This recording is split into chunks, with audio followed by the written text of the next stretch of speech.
Joining us, it is a devastating start to the boating season. 3 young people, all in their 20s, are dead after a crash on the water. It happened north of Kingston on Bob's Lake. JP Tasker takes us there. The May-long weekend, the unofficial kickoff of summer, ended in tragedy on this lake in eastern Ontario's cottage country.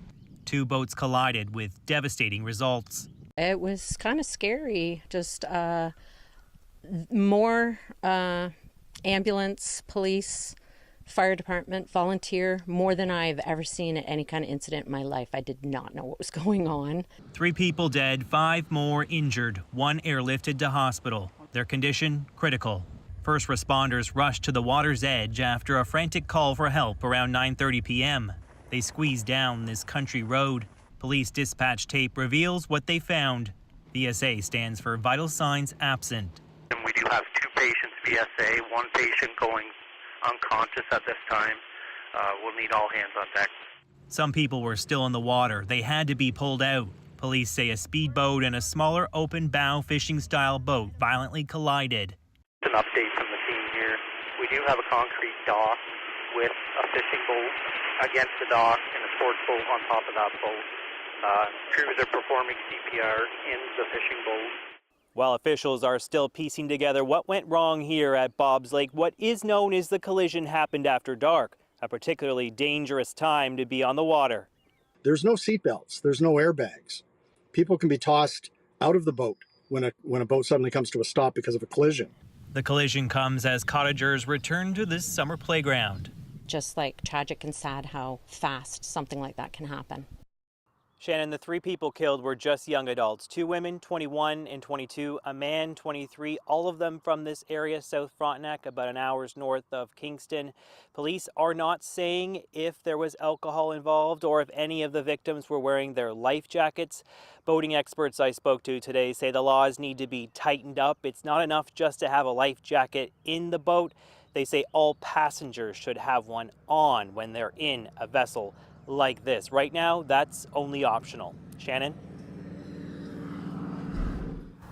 You're looking at a crash along Highway 401 East this afternoon. The SIU now leading the investigation. Now, just a few moments ago, we heard from the SIU who say preliminary information shows the OPP were doing a speed enforcement in the Whitby area. When an officer tried to stop a driver, the vehicle took off. A short time later near Oshawa, the car rolled. 4 people were taken to hospital in serious but non-life-threatening condition. More than 500 motorcyclists took to the streets in Toronto, but they weren't wearing your typical gear. Instead, they were dressed in their best for the Distinguished Gentleman's Ride, all for a good cause. Distinguished Gentleman's Ride.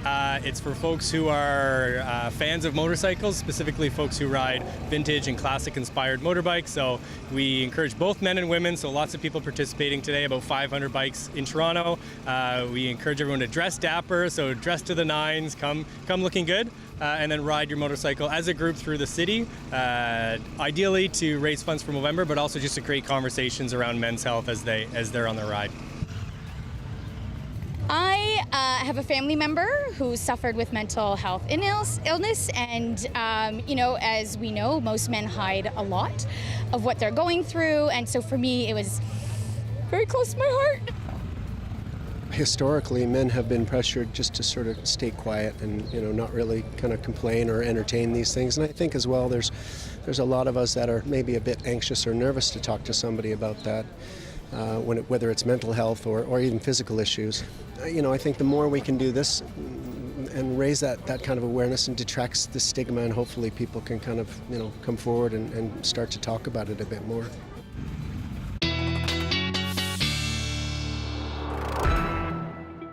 Just a gorgeous day out there for those motorcyclists, for anybody really enjoying the best of the long weekend. Ice cream, sunshine.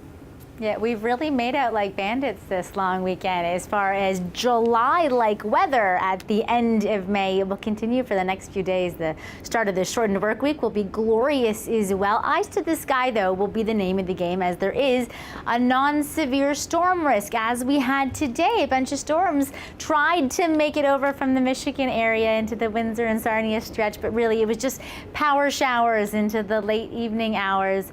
Monday morning, mid-teens, right around the region, and then have a look at the potential of the uptick in temperatures for Monday afternoon. Temperatures anywhere from 5 to 10 degrees above normal, but not so much of an uptick around the cooler lake waters. We are talking about the first 25-degree day in the city of Toronto since October of last year. We've come pretty close. We've had 23s and 24.5s, but we haven't hit 25 since last October. It's 229 days, Shannon. So we're due, and a couple 30s on the board as well. So we are firmly rooted into summer-like weather. The warmth continues into Tuesday with a 26 feeling like 32. This will also be the potential day where the storm energy really upticks. That heat is the fuel for some storms that could roll through. It could be dry for everybody, but again, the chance is there for some non-severe storms, especially Tuesday into Wednesday. I'll tell you in the long range how we're forecasting some real severe weather to outbreak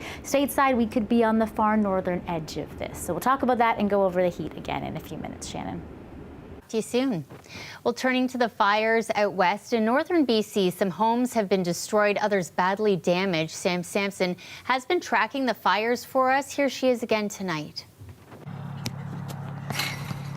The way Liam Sistad sees it, he's had more than a week to perfect his game.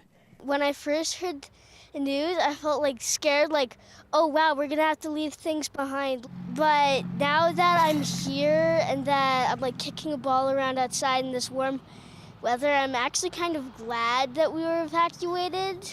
More than 4,500 people from Fort Nelson, BC have been out of their homes due to wildfire. While some are hoping to go home soon, others won't get that opportunity. The municipality says fire has damaged 10 properties and destroyed 4 homes. My heart goes out to them, and we're going to do everything we can to work with them to try to make this as smooth as possible. The nearby fire is still out of control, but municipal leaders say it's not coming toward the community anymore, meaning they're prepping for residents to come back. Like making sure the utilities are in place, making sure the grocery stores are ready. We haven't returned any of those people to the community yet, but we're talking to them about getting their plans ready. About 675 evacuees from Cranberry Portage in northern Manitoba are heading home this weekend now that a massive fire nearby is under control. I'm very nervous. I'm happy we're going home. The fire isn't out yet. It's just under control. It's going to be a very stressful summer for us. And rain in Fort McMurray, Alberta, helped crews get a handle on the fire burning nearby. We're pretty excited to get home. Though that fire is still out of control, officials gave more than 6,000 evacuees the go-ahead to come back Saturday, some with apprehension. The only question is the wind going to change direction again and go towards town shortly after we get back? Though officials say it is safe for people to return to Fort McMurray, they do note that residents will have to learn to live with the fire for weeks, if not months. Because even though recent rain has helped, summer is creeping closer. Temperatures will rise, and they say fire activity is likely to increase. Sam Sampson, CBC News, Edmonton. To a major story we're tracking in Iran. Rescue crews continue the search for the country's president after a helicopter crash. Just this hour, we've heard crews have found the helicopter in the mountains. Katie Simpson now on the shock and turmoil inside the country.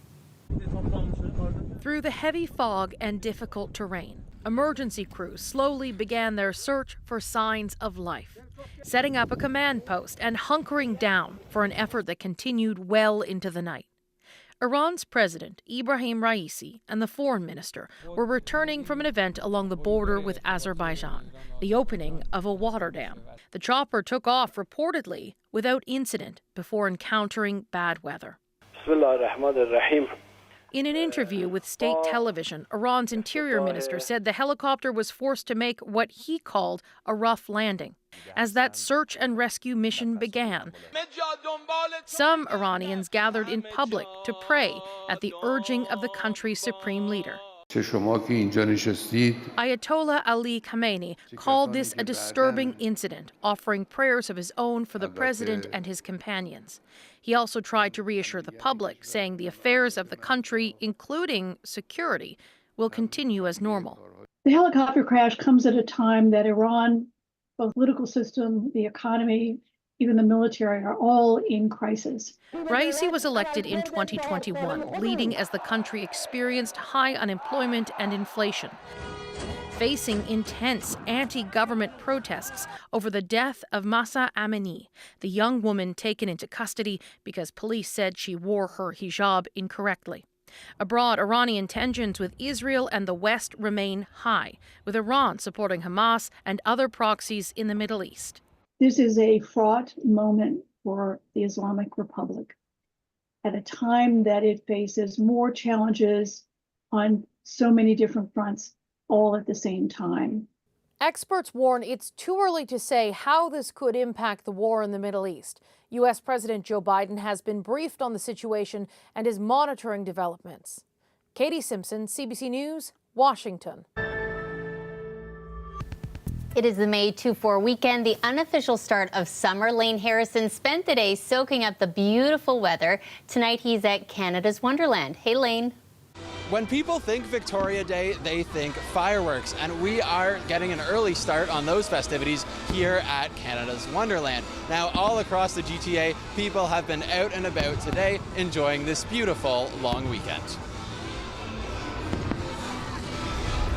Torontonians know how to enjoy some sun, especially on the Victoria Day long weekend. With the nice weather, can't really not take advantage of it, so I'm out by the harbourfront enjoying some sunshine. It's just nice to relax, go outside, get the sun. It's been so long since we've had sun, so it's just really nice to just chill and see the beauty. There was lots to do over the first 2 days of the 3-day weekend. On the waterfront, kids got to dance and jam, and some had an easy answer when asked how their day was going. Great, because I have ice cream. The Harbourfront Centre's annual Kids Festival offered an affordable day of fun. The sun shining, it's away from it's away from TVs, it's away from screens for a minute to get these kids running around and burning some energy. And it's free. And it's free. It's free, yeah. Music lovers also soaking up the free fun over at the Distillery District for the Bourbon Street North Festival. Blues and jazz performers taking the stage for the next 2 weeks. A little later this evening, Nathan Phillips Square was packed for the Flavors and Arts of India Festival, with vendors selling food from across their home country. So it's like the whole India has been gathered here, giving us a feeling like mini India. And there's various kinds of street foods, and it's really amazing. Oh, it's awesome. It's awesome. We didn't expect the crowd, but now it's getting too much crowded. And for families looking to beat the heat, Toronto Mayor Olivia Chow making a splashy announcement. I'm pleased to announce that this weekend over 160 free spray and splash pads are open. Quite the show here at Canada's Wonderland. As you can see, those spectacular fireworks behind me. For those looking to see even more, the city will be hosting its official fireworks display tomorrow night at Ashbridges Bay. And for those who like to set off their own fireworks, they have until 11 p.m. to do so tomorrow on private property. Shannon? Thanks, Lane. He's reporting for us from Wonderland. Well, the Ford government is fast-tracking its redevelopment of Ontario Place. The province says it's made an enhanced minister's zoning order to proceed with plans. A Toronto City Councillor is one of many who have advocated for the province to build elsewhere. I participated in being proactive on was suggesting and making it possible for the province to consider a different site, a site at Exhibition Place, but also to look very closely at good planning that has happened on the waterfront that the province has been a part of. Trillium Park is an enormous example of that. It is a fraction of what is being spent on the rehabilitation of the Ontario Place site for a private development. The province describes a minister's zoning order as a land use planning tool that will allow them to make, quote, much needed improvements. A man from Ottawa is using artificial intelligence to help his brother and other people with speech impairments communicate. Matthew Kupfer shows us how it works. Anand Munji had difficulty using a voice assistant. He has cerebral palsy, which limits his ability to speak. According to Collins Dictionary, a burial... It inspired his brothers Amit and Arun to tackle the problem. Using the software they created, he's hosting his own interview show.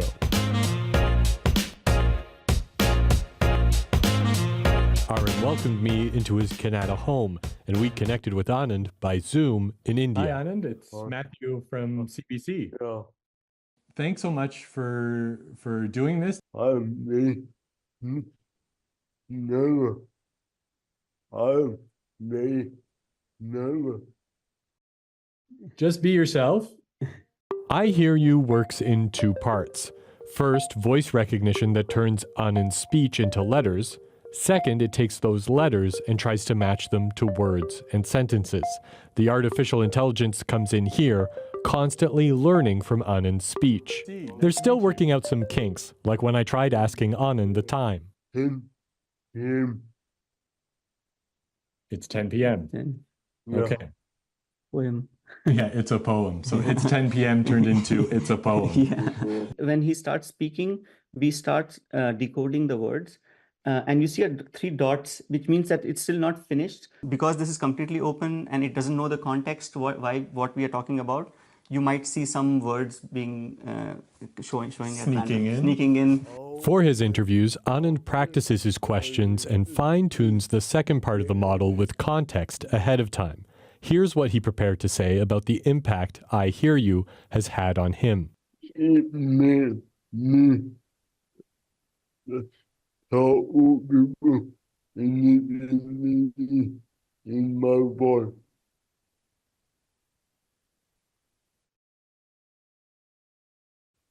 I hope that it can be used by millions of people.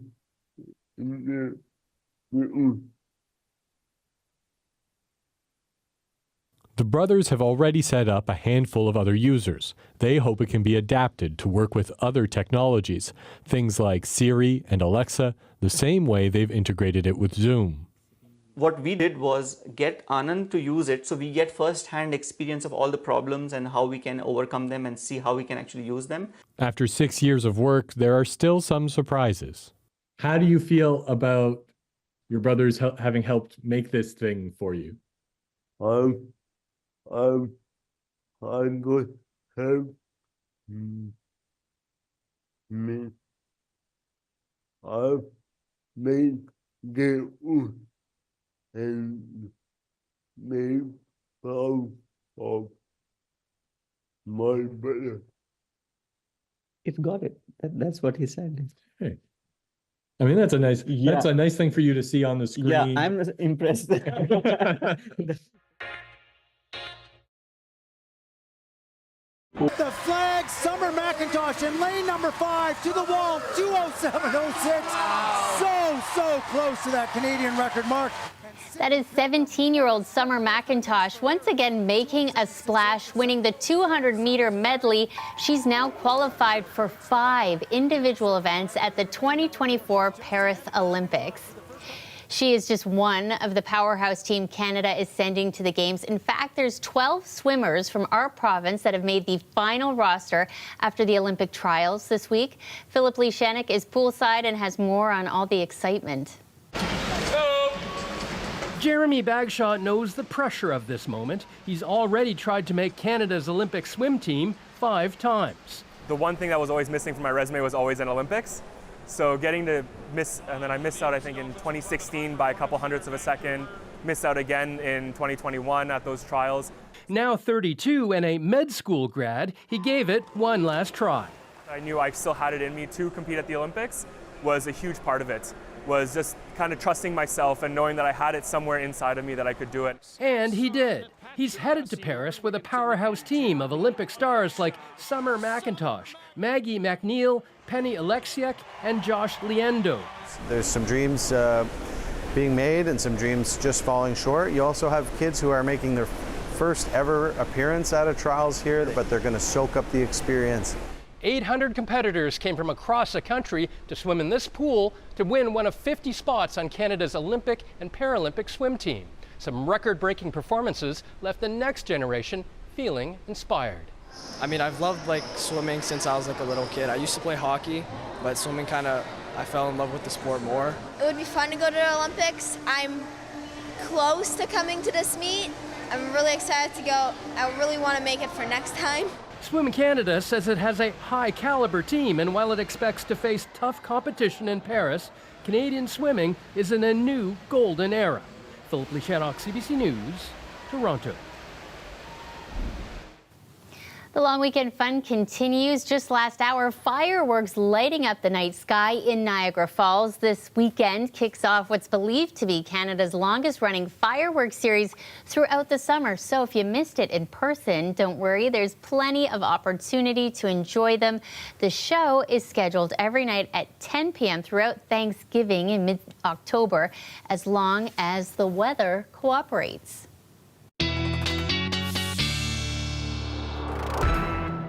Sure cooperating this long weekend and getting steamy, you say, close to 30s. Steamy, soupy, muggy, July-like over the next few days. Could be stormy as well. Enjoy it while you can. What a great weekend to be poolside, dockside, or patio side. Monday afternoon, let's talk about this 25-degree forecast temperature. We haven't been 25 officially in the city of Toronto since this past October, over 200 days. We mentioned that. Usually we hit a 25 here and there at the end of April. Usually we're a little bit late this year. Look at the 30s, feeling like 36 in Windsor for Monday afternoon. The July-esque warmth continues right into Tuesday, feeling like 32 for many around the GTA with forecast temperature of 26. This unstable, warm sector that we are seeing over the next few days will certainly fuel the risk of thunderstorms. Look at the widespread thunderstorm energy come Wednesday. Now, this doesn't mean that you're going to have a few wet washout days on hand. It just means eyes to the sky, and there is the chance for many to have some non-severe storms roll through. Not really near the lake shores and around the Golden Horseshoe. Those lakes are keeping the air pretty stable for those of you there. Tomorrow, though, more of a chance of some non-severe storms or some power showers to roll through anywhere from Sarnia up to Barrie and even into the Ottawa area. We don't cool down and head back to seasonal till this storm highway is over Thursday, Friday, and Saturday. Until then, Wednesday looks to be the day with the biggest chance for some stormy weather and that heat to really crescendo, Shannon. Favorite long weekend activity? Get ice cream as we go. We're heading to the beach. That's another thing people were doing this weekend. Hope you have a great one. We'll see you soon.